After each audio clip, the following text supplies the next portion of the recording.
প্ৰথমতে অসমীয়াৰ হিয়াৰ আমঠু ৰঙালী বিহুৰ শুভেচ্ছাৰ লগতে নৱবৰ্ষৰ হিয়া ভৰা ওলগ জনালোঁ। আজি এই ভিডিঅ'টো বনাবলৈ ওলাইছোঁ প্ৰকৃতিৰ অনুপম সৃষ্টি তথা অসমীয়া ৰঙালী বিহুৰ লগত সামঞ্জস্য থকা ওতঃপ্ৰোত জড়িত নাহৰ গছক লৈ।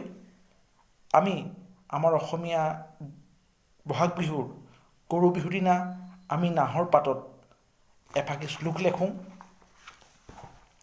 শ্লোক ফাঁকি লিখি আমি আগফালে পিছফালে দুৱাৰৰ ওপৰত আঁৰি থওঁ, যাতে বছৰটোলৈ কোনো হানি বিঘিনি বা কোনো অপশক্তিয়ে যাতে আমাক ঘৰখনক আক্ৰমণ কৰিব নোৱাৰে বা বতাহ বিঘিনিৰ পৰা যাতে আমাৰ ঘৰখন সকলো প্ৰকাৰে ৰক্ষা কৱচৰ দৰে কাম কৰে।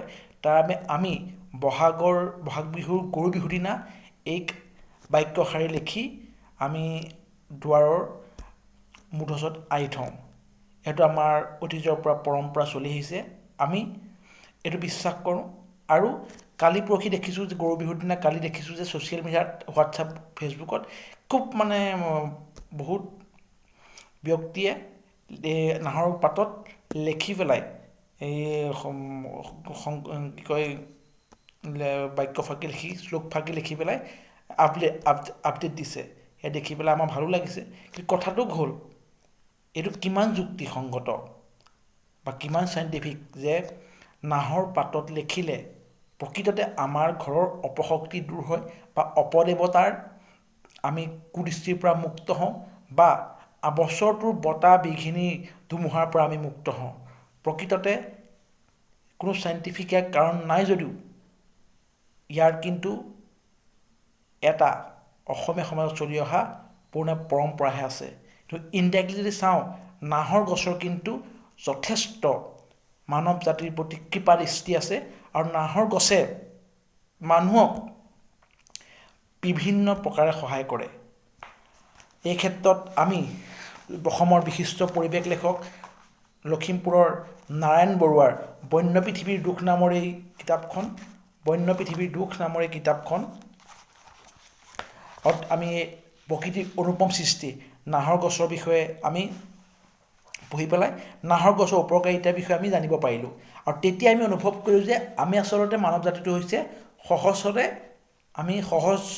যিকোনো জটিল কাম এটা সহজতে আমি কৰি লওঁ। সাধাৰণতে নাহৰ গছজোপা ঘৰত থাকিলে নাহৰ গছজোপাৰ যিটো বায়ু উৎপন্ন হয়, যিটো অক্সিজেন এৰি দিয়ে বতাহত, সেই অক্সিজেনটোৰ পৰা আমাৰ ইনডাইৰেক্টলি দেহত বহুত আমাৰ পজিটিভ এনাৰ্জি আহে। আৰু সেইদৰে নাহৰ গছত ওপৰলৈ যিমান ঠাল ঠেঙুলি পাত মেলে সিমানে তললৈ গুৰিলৈ যায়। সেইটো কাৰণে ঘৰৰ যদি চাৰিওফালে আপুনি চাৰিজোপা নাহৰ গছ থাকে, নিশ্চয় যিমানে ডাঙৰ বতাহ বৰষুণ আহক সেই নাহৰ গছজোপাই আপোনাক সেই বতাহজাক নিয়ন্ত্ৰণ কৰে। নাৰায়ণ বৰুৱাৰ সেই নাহৰ গছৰ কেইগৰাকীমান মই ইয়াত উল্লেখ কৰি দিছোঁ। তেওঁ উল্লেখ কৰিছে নাহৰ বৰ্জপাত ধাৰক গছ। নাহৰে বৰ্জপাতো ৰক্ষা কৰিব পাৰে।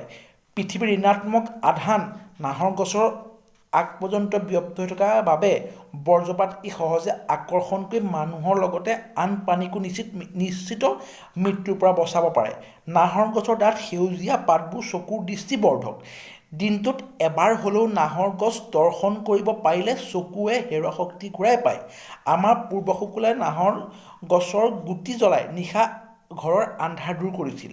নাহৰ গুটি জ্বলাই ইয়াৰ ধোঁৱাৰে ঘৰৰ অপদেৱতাক খেদোৱা হয়, সেইটো উল্লেখ কৰিছে। আমি যিটো গৰু বিহুৰ দিনা আমি ঘৰত লিখি পেলাই অপদেৱতাৰ পৰা মুক্ত কৰিবৰ কাৰণে যিবিলাক শ্লোক লেখোঁ, সেইটো উল্লেখ কৰা নাই। কিন্তু নাহৰ গছজোপা পৰা নাহৰ গুটি জ্বলাই ইয়াৰ ধোঁৱাৰে অপদেৱতা খেদোৱা হয় বুলি উল্লেখ কৰিছে। ইনডাইৰেক্টলি কিবা এটা আছে গছজোপাৰ লগত সামঞ্জস্য। হয়তো তাৰ যিটো এনাৰ্জি হয়, সেই এনাৰ্জিটো যিটো ধোঁৱা হয়, ধোঁৱাটো চাগৈ অপশক্তিক প্ৰটেকশ্যন দিয়ে। নিশ্চয় তেনেকুৱা কিবা থাকিব, তেওঁ লিখিছে। একেদৰে বছৰটো ঘৰখন কুশল থাকিবৰ বাবে গৰু বিহুৰ দিনা নাহৰ পাতত দেৱশ্লোক লিখি আগদুৱাৰ আৰু পিছদুৱাৰত ওলমাই ৰখা হয়। এনে লিখাবোৰ নাহৰ পাতত বহু বছৰলৈ অক্ষত হৈ থাকে। আমাৰ প্ৰায়বোৰ ঠাইতে প্ৰায়বোৰ অঞ্চলতে নাহৰ গছ শাৰী শাৰীকৈ ৰোৱা হয় কেৱল সৌন্দৰ্য বৰ্ধনৰ গুণৰ বাবে। ডিব্ৰুগড় বিশ্ববিদ্যালয়, তেজপুৰ কেন্দ্ৰীয় বিশ্ববিদ্যালয়ৰ সৌন্দৰ্য কেৱল নাহৰ গছৰ দ্বাৰাই বৃদ্ধি হয়। কিন্তু কথাটো হয় যে আমি যেন এই পাঠটো লিখি আছোঁ, লিখিও থাকোঁ, প্ৰত্যেক দিনে গৰু বিহুৰ দিনা লেখোঁ, কিন্তু আমি প্ৰকৃততে কেইজোপা নাহৰ গছ ৰুইছোঁ। যোৱা বছৰ দেখিছিলোঁ আমাৰ অসমৰ জনপ্ৰিয় শিল্পী যুৱ প্ৰজন্মৰ হাৰ্টথ্ৰব জুবিন গাৰ্গেও প্ৰত্যেকখন বিহু মঞ্চত নাহৰৰ কোমলীয়া পাত গানটো গাই যথেষ্ট নাহৰ পুলি ৰুবলৈকে প্ৰত্যেককে নাহৰ পুলি ৰুবলৈ আহ্বান জনাইছিলে। এইটো এটা জুবিন গাৰ্গৰ বহল মনৰ ব্যক্তি আৰু তেওঁ প্ৰকৃতিপ্ৰেমীভাৱে ভৱিষ্যত প্ৰজন্মৰ কথা চিন্তা কৰি নাহৰ গছ ৰুবলৈ অনুৰোধ কৰিছিলে। কিন্তু আমি প্ৰকৃততে বহাগ বিহুৰ দিনা যে সেই নাহৰৰ পাতত যে দেৱশ্লোক ফাঁকি লেখোঁ, কিন্তু আমি কিমানে নাহৰ গছজোপা ৰুইছোঁ আৰু প্ৰকৃততে দেৱশ্লোক ফাঁকিয়ে কি বৈজ্ঞানসন্মত প্ৰটেকশ্যন দিয়া নাজানো, কিন্তু নাহৰ গছজোপাই এই নাৰায়ণ বৰুৱা বন্য পৃথিৱীৰ দুখ নামৰ কিতাপখনত যি কথাখিনি উল্লেখ কৰিছে তাৰ পৰা প্ৰমাণ হৈছে নাহৰ গছৰ পাতে কি বিজ্ঞানসন্মত প্ৰটেকশ্যন দিয়া নাজানো, কিন্তু গছজোপাই কিন্তু 100% মানুহক উপকাৰ কৰে। তেওঁ লিখিছে বজ্ৰপাত ৰোধ কৰে, তেওঁ চকুৰ দৃষ্টিশক্তি বঢ়াই বুলি উল্লেখ কৰিছে। আৰু অতীজতে আমাৰ আজু ককাহঁতে নাহৰ গছৰ গুটি ৰুই আপোনাৰ তাৰ যি চাকি জ্বলাইছিলে। আমি আজি পণ লওঁ আহক, এই বিহুৰ বতৰত আমি এই বাৰিষা বতৰত প্ৰত্যেকেই এজোপা নাহৰ গছৰ পুলি ৰুই আমি সেই পুলিটোক নাহৰ গছলৈ ৰূপান্তৰ কৰি অসমৰ পৰিৱেশ আন্দোলনটোক এক গতি প্ৰদান কৰোঁ। আজি আমি বিহুৰ দিনা পণ লওঁ আহক যে আমি প্ৰত্যেকেই এজোপা আমি দেৱশ্লোক ফাঁকি লিখিম, কিন্তু দেৱশ্লোক ফাঁকি লিখিবলৈও আৰু হয়তো 20 বছৰ পিছত নাহৰ গছ বিচাৰি পোৱা নাযাব। এতিয়া আমাৰ যোৰহাটতে দেখিছোঁ বা আমাৰ শিৱসাগৰ, গোলাঘাটত দেখিছোঁ যথেষ্ট নাহৰ পোৱা যায়। মানুহৰ ঘৰৰ আগফালে নাহৰ গছে সৌন্দৰ্য বৰ্ধন কৰি আছে বহু জেগাত, কিন্তু হয়তো 20 বছৰৰ পিছত সেই দেৱশ্লোক ফাঁকি লিখিবলৈও গৰু বিহুৰ দিনা নাহৰ গছৰ পাত কিনিবলগীয়া অৱস্থা হ'ব পাৰে। সেয়েহে আমি আজি বিহুৰ দিনা 2020 বৰ্ষত আমি পণ লওঁ আহক, আমি প্ৰত্যেকেই এটা নাহৰ গছৰ পুলি আমাৰ ঘৰৰ বাউণ্ডেৰীত যদি জেগা নাই আমি ৰাস্তাৰ মুখত ৰুই পেলাই আমি নাহৰ গছ সংৰক্ষণ কৰি আমাৰ মানৱ জাতিৰ উন্নয়নত যি অৰিহণা, প্ৰকৃতিৰ অনুপম সৃষ্টি নাহৰ গছে যি